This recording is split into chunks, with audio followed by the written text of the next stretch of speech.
प्यारे बच्चों, आपका दिन मंगलमय हो। अगर आप नए हैं तो इस चैनल को सब्सक्राइब कर लें। आज हम शुरू करेंगे नए और अप्रत्याशित विषयों पर लेखन पाठ का अगला पार्ट, जिसमें हमने पढ़ा था पहले कि किसी भी विषय पर हम लेखन करेंगे तो उसकी शैली क्या होगी, किस प्रकार हमें लिखने के लिए अभ्यास करना है। तो उसी के लिए नमूने दिए गए हैं, उदाहरण दिए गए हैं 3 अलग प्रकार के। इससे पहले हमने पढ़ा था दीवाल घड़ी विषय पर जो है निबंध या लेख कैसे लिखेंगे।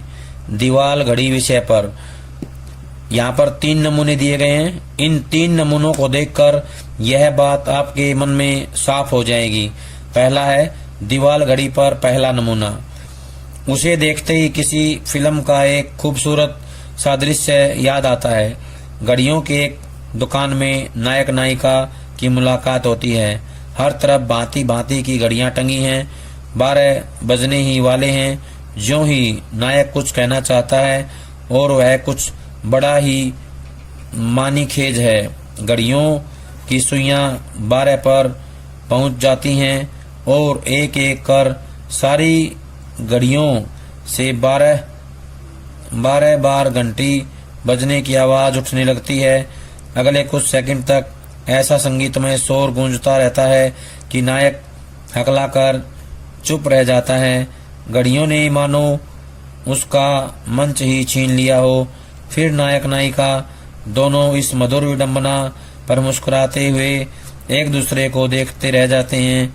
यह खूबसूरत दृश्य मेरी याददाश्त में उसी तरह टंगा है जिस तरह दीवार पर घड़ी टंगी होती है, कहीं आती जाती नहीं, हमेशा स्थिर फिर भी गतिशील रहती हैं। ऐसी कई स्मृतियां दीवाल घड़ी के साथ जुड़ी हैं। मेरे घर में जब पहली दीवाल घड़ी खरीद कर आई तो उसे टांगने की जुगत में पूरा घर जिस तरह लगा रहा, उसकी याद आते ही बेसाख्ता हंसी छूट जाती है। बेसाख्ता होता है बिना किसी कारण, बिना किसी वजह के। हम सब उस दिन अंकल पोजर की मुद्रा में थे। हर कोई भवन शास्त्र से लेकर सौंदर्य शास्त्र तक का विशेषज्ञ होने का दावा कर रहा था। घड़ी यहाँ टंगनी चाहिए, नहीं वहाँ टंगनी चाहिए। कील ऐसे ठोकी जानी चाहिए, नहीं वैसे ठोकी जानी चाहिए। घड़ी हाथ की पहुँच में होनी चाहिए, नहीं पहुँच से बाहर होनी चाहिए। ये सारी बहसें हम तमाम विशेषज्ञों के बीच चलती रही और अंत में जब सर्वसम्मति से किसी फार्मूले के तहत काम संपन्न हो पाया, तब तक दीवार पर कम से कम 6 जगह उसे टांगे जाने की कोशिशों के निशान छूट चुके थे। अगली दिवाली पर उन गड्ढों के भरे जाने तक दीवाल घड़ी तारों के बीच चमकते धवल चांद की तरह स्थापित रही। चांद तो अब भी है पर तारे नहीं रहे, यानी कि तारे गायब हो चुके हैं। यह चांद ऐसा है जो तकरीबन सभी मध्यम वर्गीय घरों में पाया जाता है। मेरी ही तरह उन घरों के बाशिंदों के मन में भी उसे लेकर कुछ न कुछ यादें बसी होंगी।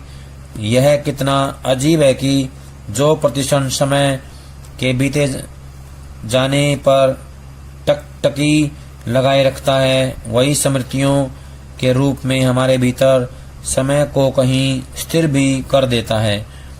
ये है हमारा पहला उदाहरण। अब दूसरा है घड़ी का दूसरा उदाहरण।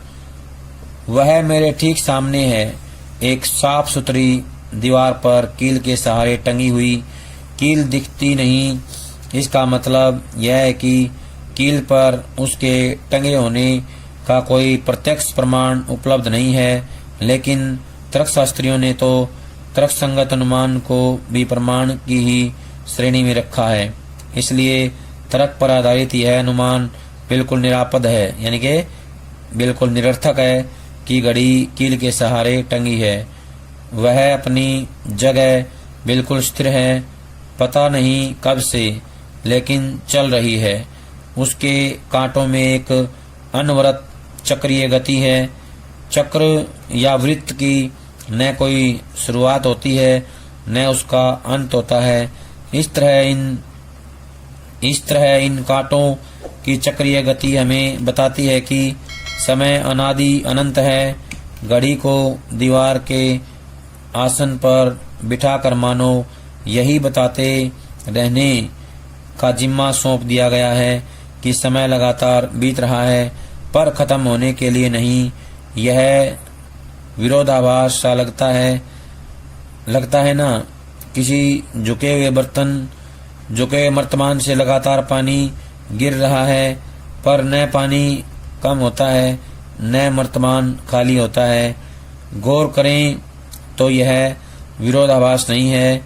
समय अनंत है पर हम सबका अपना अपना समय अनंत नहीं। घड़ी के चक्र में हर थोड़ी थोड़ी दूरी पर जो लकीरें हैं वे समय के कृत्रिम खंड ही सही। वे हमें बताती हैं कि हर इंसान का, हर चीज का और हर काम का अपना समय होता है। वह शुरू भी होता है और खत्म भी। याद आता है कौन बनेगा करोड़पति का वह छोटा सा बहुचर्चित जुमला, तो आपका समय शुरू होता है अब। ये था हमारा उदाहरण नंबर 2। अब हम पढ़ेंगे उदाहरण नंबर 3। वह मेरे ठीक सामने है, एक साफ सुथरी दीवार पर कील के सहारे टंगी, बिल्कुल स्थिर है अपनी जगह पर, पता नहीं कब से पर लगातार चल रही है। हिंदी में टिक टिक टिक टिक और अंग्रेजी में टिक टॉक टिक टॉक। उसे अंग्रेजी या हिंदी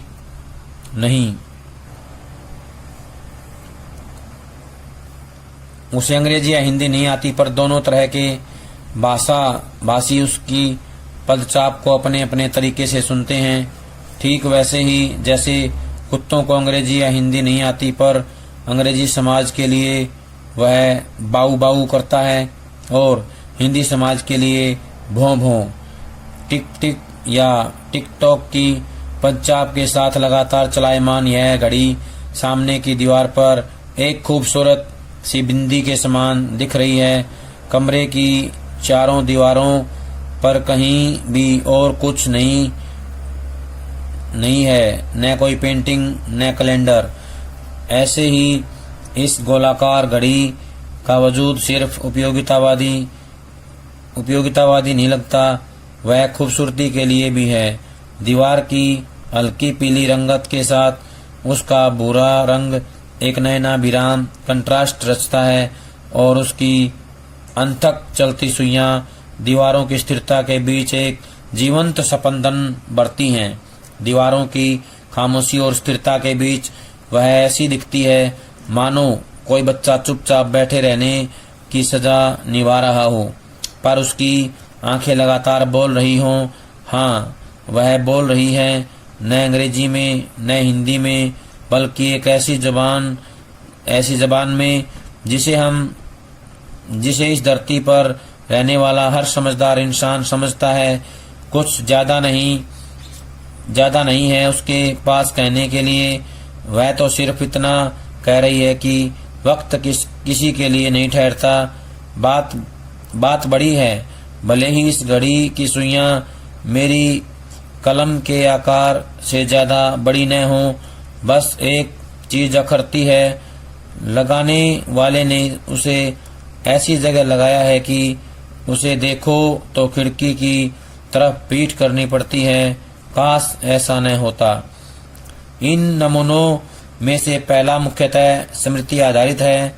दीवार घड़ी को देखकर जो यादें मन में उभर आई हैं उन्हें लेखक एक तरतीब दे रहा है।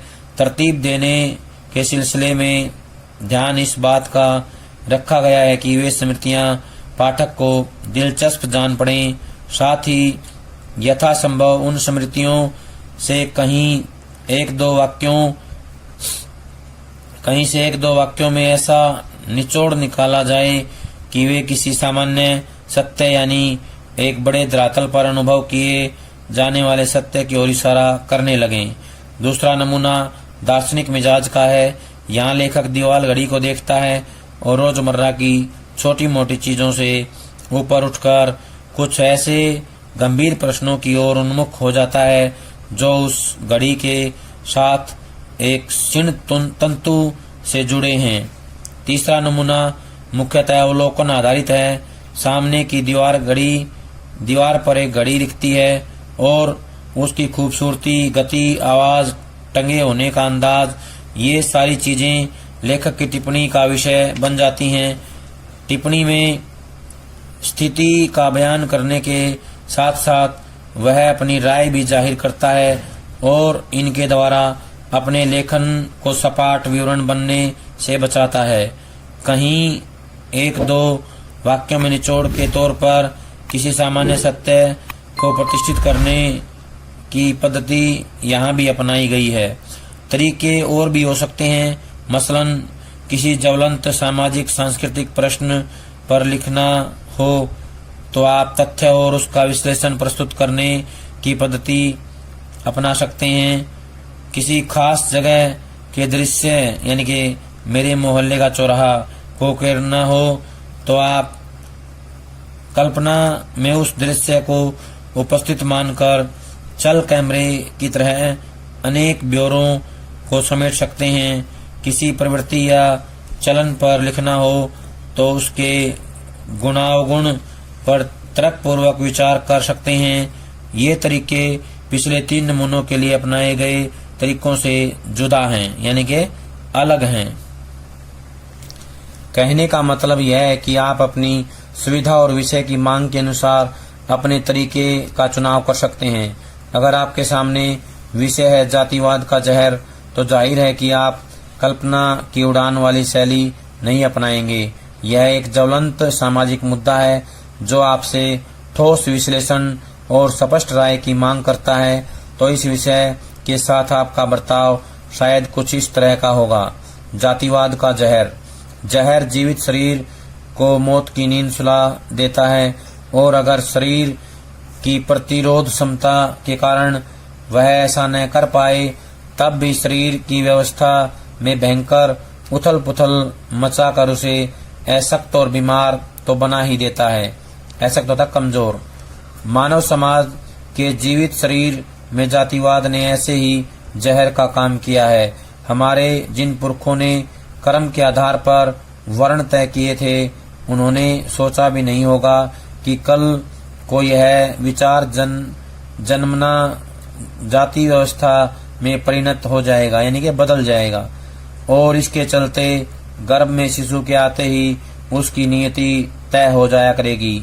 उन्हें इस बात का शायद ही अंदाजा रहा हो कि वे जो बीज बो रहे हैं उससे ऐसा विश्व वृक्ष निकलेगा जो आगे हजारों साल तक गैर बराबरी और शोषण उत्पीड़न का आधार बनकर समाज की तंदुरुस्ती का क्षय करता रहेगा, यानी ये उसे कमजोर करता रहेगा।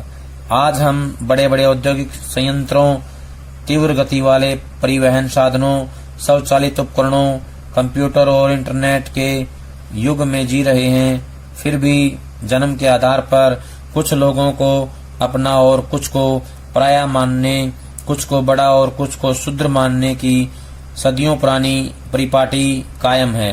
परिपाटी होता है परंपरा, रिवाज।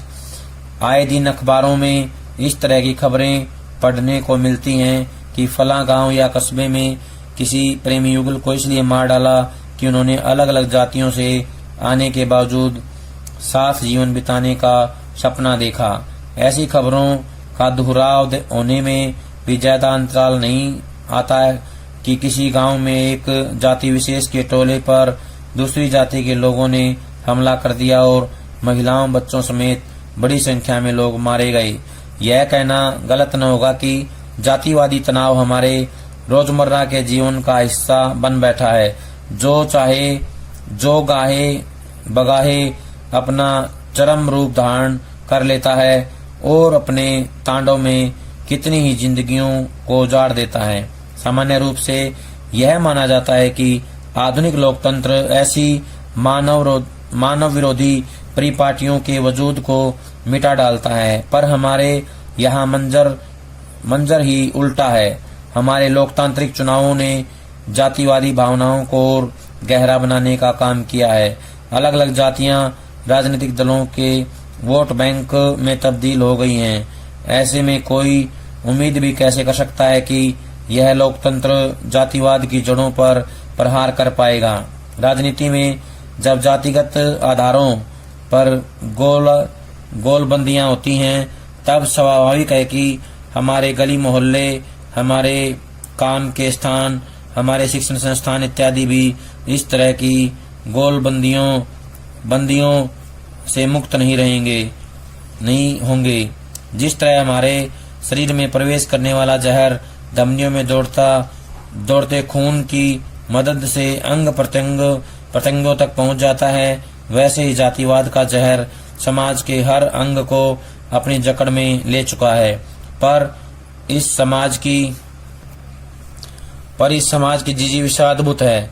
वह इस जहर को परास्त करके ही रहेगा, क्योंकि इसे जीना है, और वह भी तंदुरुस्त रहकर, घिसट कर नहीं।